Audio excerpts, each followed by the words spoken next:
જે આપણે બનાવીશું સેવઈ, અમે સેવ લીધી છે, એમાં કાજુ બદામ છે અને ઇલાયચી ક્રશ કરીને રાખી છે અને ઘી લીધું છે. એમાં ઘીમાં આપણે આ શેકી દઈશું.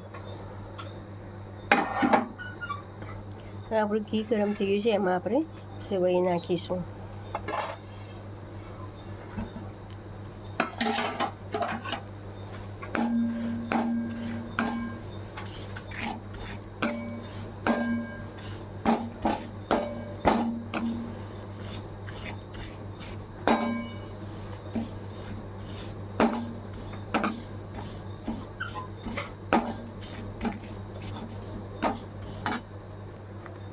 સેવઈ આપણી ગરમ થઈ ગઈ છે.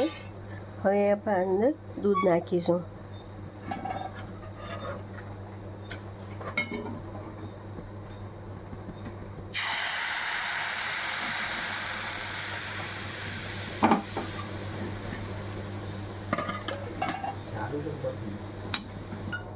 દૂધ આપણું ગરમ થઈ ગયું છે, આપણે અંદર ખાંડ નાખીશું.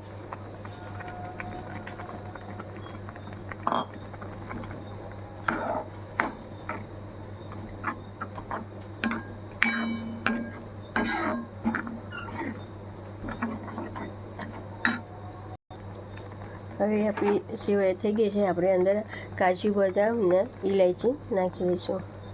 હવે આપણે એને મિક્સ કરીશું.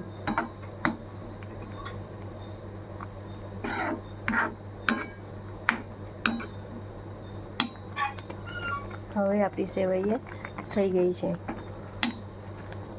હવે જોઈ શકીએ છીએ આપણી સેવઈ હવે તૈયાર છે.